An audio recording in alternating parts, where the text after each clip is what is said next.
Picture this, you're cruising home after a long weekend, radio low, the road stretching ahead like a ribbon of silver. The engine under your right foot hums with that familiar heartbeat, the thrum you've known since your first late-night drive. You dip into the throttle just to feel the torque roll through the cabin. It's simple, it's mechanical, it's real. You pull off for a coffee, glance at your phone, and there it is. An announcement that cuts through the static like a spark across a plug. The CEO of General Motors just greenlit a brand new V8. Not a software patch, not a new badge, a new engine, real pistons, real air, real fuel. You pause on the sidewalk, coffee cooling in your hand. Because a line like that doesn't pop up every day. The last decade was supposed to be all batteries and silence, promises and range charts, subsidies and software. Every headline said the same thing. The age of internal combustion was over, so say goodbye to cams and cranks and the poetry of a perfect idle. But now the story takes a hard turn. A fresh V8, backed by nearly $1 billion to tool up an American plant and keep the piston faith alive. That's not nostalgia, that's strategy. You start scrolling and feel that old spark light up behind your ribs. Maybe this isn't just about horsepower. Maybe it's about identity, the blue-collar pride of building something that roars when you ask it to, that pulls a trailer without complaint, that doesn't need a charging plan to cross a state line. Maybe it's about choice in a world that keeps shrinking your options. You can feel it already. The comment threads heating up, the dinner table debates beginning again, the same question rolling down every highway in America. Is the engine era really ending, or did we bury it alive? But here's where it gets interesting. This isn't a museum exhibit. It's not a final edition in a glass case. It's a commitment to keep metal moving and jobs breathing and torque available on demand. It's a promise that when you twist a key or push a button, you'll still hear something that sounds like a heartbeat instead of silence.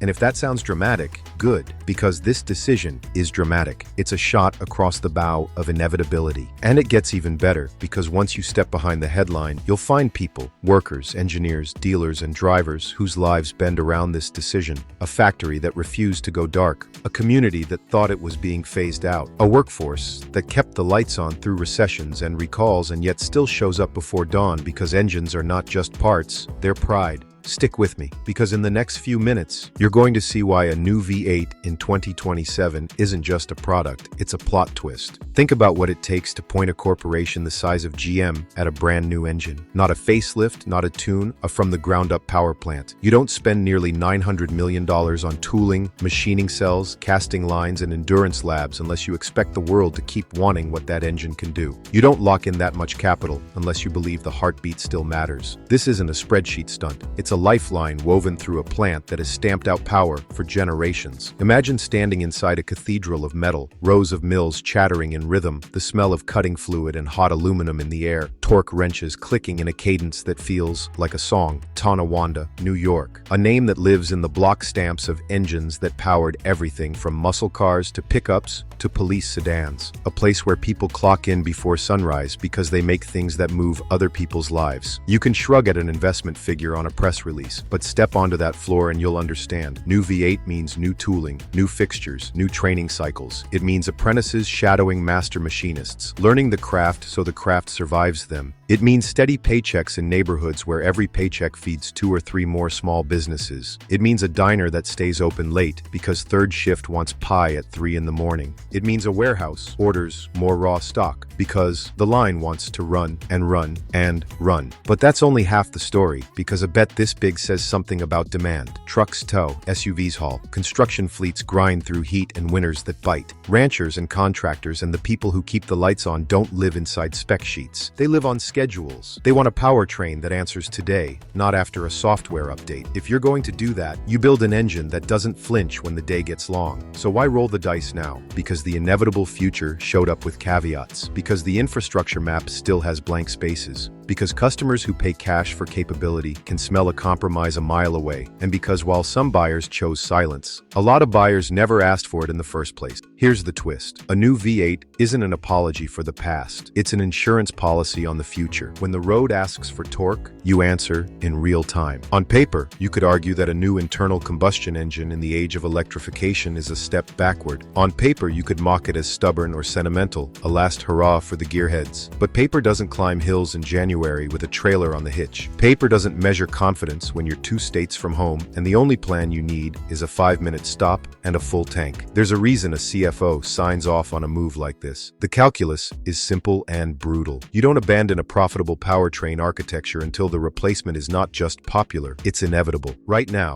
inevitability isn't unanimous. It's regional, it's urban, it's demographic, but it's not universal. And when demand isn't universal, you don't close the door you still need to walk through. Look at it from the dealership floor. Trucks and SUVs powered by big-bore engines still move, still pencil, still bring in customers who've been trading with the same store for 20 years. They bring in trades worth reconditioning and finance deals that are predictable, not experimental. And while some EVs fly off lots in coastal zip codes, other places move metal with torque, not kilowatts. The bean counters can see the map. They know where the heat is and where it's not. And it gets even sharper when you talk to people who fix things for a living. Ask a farmer who runs a spread larger than some towns whether he wants more variables in his busiest season. Ask a road crew foreman if he has time to be first in line for a charging bay with 5 trucks waiting. Ask a contractor who spends his days hauling lumber and his nights estimating whether he wants to gamble his entire schedule on a planning app. They'll all tell you the same answer, and it doesn't fit neatly into a keynote deck. The real takeaway is this: the decision isn't about rejecting electric cars, it's about timing. The accountants at GM aren't clinging to the past. They're reading the market exactly as it is. They know the future's coming, but they also know reality doesn't always move at the speed of press releases. And right now, reality is pushing back. Walk with me through the employee entrance at dawn. You badge in, and the hallway smells like fresh paint and hot metal, a scent you either love or you don't. The shift bell rings. The floor wakes. You meet Mike, a third-generation engine man with hands like forged steel and a laugh that carries over the machines. His grandfather machined fighter parts during the war. His father built big block Legends when gas was cheap and Saturday nights were loud. Mike thought his son would move to battery modules and torque vector maps. Then the announcement hit. He leans in and says, "We're not relics, we're relevant." There's also Priya, a process engineer who cut her teeth modeling flow dynamics on laptop screens late into the night. She's the one who knows where the hot spots hide in a casting and how a mill can chatter if the feed rate isn't right. She points to the new line and explains why this block will run cooler, why these heads will breathe better, why the tolerances they hold will make the difference between good and great. She smiles because the math she loves now becomes metal someone else will love. And then there's McCain, nickname earned, not given, a line inspector and Army veteran whose calm eyes miss nothing. He has a ritual. Every morning he taps the deck of the first block that rolls into his bay and whispers, "Do your job." He knows engines that leave his line end up working in places where failure isn't just inconvenient, it's dangerous. He rubs a thumb across a fresh stamp and says, "This mark means something. It means somebody cared." These are the legends the brochure never shows you. Not influencers, not consultants, people who build the things that build America, people who never wanted to be famous, just useful. When the new V8 got greenlit, you could feel the floor stand a little taller. Pride is a torque multiplier. But here's the part you need to hear. None of them want to freeze time. They know the world changes. They know the future isn't one flavor. They'll build motors, and motors will build momentum, no matter what's turning the shaft. The pride, though, that's not negotiable. And it gets even better, because pride like that is contagious. It jumps from the bench to the showroom to the highway, and you can feel it the first time you toe into throttle, and the world answers. Let's talk guts. A 6th-generation V8 isn't just a nostalgia play, it's a technical statement. You're looking at an aluminum block that carries strength without penalty, cooling passages shaped by fluid simulation to scrub heat where it hides, cylinder heads that move air like a well-designed city moves traffic. You're looking at better atomization, smarter combustion, tighter tolerances. In plain English, more power, less waste, fewer surprises. Imagine a crankshaft machine so true it seems to hover in the block, bearings that live a quiet, long life because the oil knows where to go and why, a cam strategy that blends low-down grunt with high-end breath. Imagine a valve train that laughs at load and refuses to float when the tack sweeps. Picture a thermal strategy that keeps detonation at bay in the desert and keeps traction steady in a blizzard. All of it wrapped in controls that think fast without stepping on the feel. You can build an engine like this to flex into different roles. In a heavy-duty truck, it's the patient, strong one that doesn't break a sweat, dragging weight up a grade.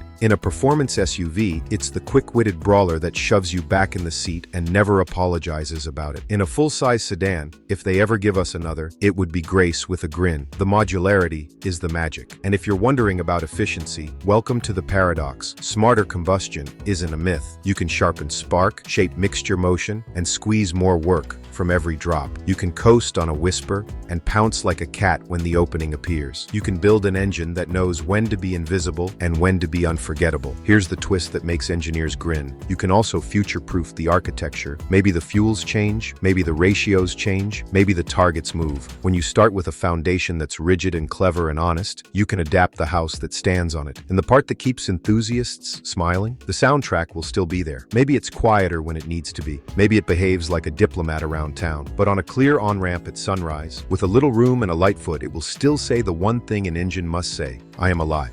Step onto a showroom floor anywhere, the horizon is wide and the air smells like dust after rain. The sales manager can tell you where every truck on the lot is headed before the ink dries.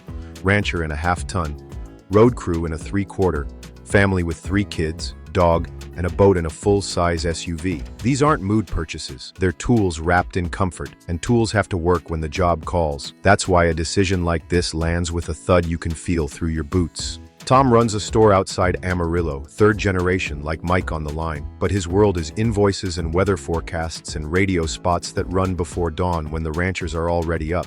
He watched EVs make a splash in neighboring counties, then watched interest cool when people ran the numbers on infrastructure. When he heard about a new V8, he didn't pop champagne, he exhaled. That means I can look a guy in the eye and say, "This'll do what you need," tomorrow morning in February. Angela lives 3 states away and doesn't care about the politics. She cares about her schedule. School drop-offs, daycare, a mother she checks on twice a week, a side hustle on weekends. She drives an older SUV and knows every sound it makes. She wants something newer, something safer, but she doesn't want to learn range math on a Wednesday night with the kids asleep in the back seat. Choice is what she wants. The headline about a new V8 doesn't tell her what to buy. It tells her she still has options. And here's a detail the spreadsheets rarely capture: resale confidence. Buyers who plan to keep a truck until it's part of the family think long. They think about the day the warranty ends and the day the odometer rolls past a milestone that makes neighbors shake their heads. They think about whether a powertrain will still have a parts ecosystem and a knowledge base 5, 10, 15 years from now. A new V8 signals support. It says, "We'll be here with you," but that's only half of why this lands. The other half is psychological. You don't have to buy it to feel better knowing it exists. You don't have to park it in your driveway to appreciate that the option is on the menu. Choice reduces anxiety. Anxiety kills deals. It's clean logic. And it gets even more interesting when you zoom out. The used market pays attention to new signals, and a fresh engine family tends to lift the tide around it. If the rumor mill says the new one is stout, last year's becomes a safe bet, and 5 years back becomes a bargain. Stability returns to a corner of the market that's been wobbly for a while. Think about it this way. The moment buyers get their choices back at the dealership, that's the same moment confidence rolls back onto the streets. Now for the part every comment section loves: context. Anytime a legacy automaker invests in internal combustion while trumpeting an electric future, the hot takes come fast. They're backtracking, they're hedging, they're woke, they're asleep. None of that helps you turn a wheel on a Tuesday morning. What matters is less dramatic and more durable. Diversification. If you're an automaker with customers on both coasts and in the middle, you serve both coasts and the middle. If your fleet includes luxury sedans, work trucks, police cars, delivery vans, and performance SUVs, you don't bet the house on any one technology before the customers do. You phase, you time, you sequence, you survive. There's a civic layer too. A nearly billion-dollar retool says domestic manufacturing still matters. It keeps union halls busy, VOTEC programs full, diners open, and little league teams sponsored. When leadership stands up and says, "We're spending big on an American plant," that's not just talking points, it's payroll. And payroll is politics in its purest, least cynical form. Of course, you will hear the debate. Some will argue this slows the transition. Others will celebrate it as a victory for reality. The truth lives in between. Transitions are not sprints, they are relays. Handoffs take practice. Dropped batons lose races no matter how fast the runners are. Here's the question worth asking, the one that cuts through the noise. Do you want an industry that pretends the future arrived everywhere at once, or one that meets people where they actually live? If you want the second, this move makes sense. In the end, it isn't headlines that matter. The market always delivers the verdict. Now imagine a morning 2 or 3 years from now. The sun is just climbing, traffic is light, and you're doing that quiet mental math all drivers do. Timing lights, checking mirrors, measuring gaps. In the lane to your left, an electric sedan glides forward with the silk-smooth surge of instant torque. It's a marvel of packaging and software and battery chemistry. In the lane to your right, a brand new V8 SUV idles with a barely there burble, the kind of restrained confidence that says, "Ask me to work, and I will." Both of those vehicles wear the same corporate crest. Both came from factories that share suppliers and training programs and safety standards. Both were built by people who want to go home tired and proud. This is not contradiction, it's coexistence. For you, the driver, this is the best possible kind of tension. Competition inside the brand sharpened the product. The EV gets better because the engine exists, and the engine gets better because the EV exists. Each reminds the other to earn its place, not assume it. You benefit from that pressure every mile, every day. And it gets more tangible when you think about your life over a decade, not a month. Maybe your next car is electric because your commute shrank and your town built chargers everywhere you shop. Maybe the one after that is a V8 because you bought land and need to haul a trailer twice a week. Maybe your family ends up with one of each because 2 different jobs require 2 different answers. That's not chaos. That's freedom.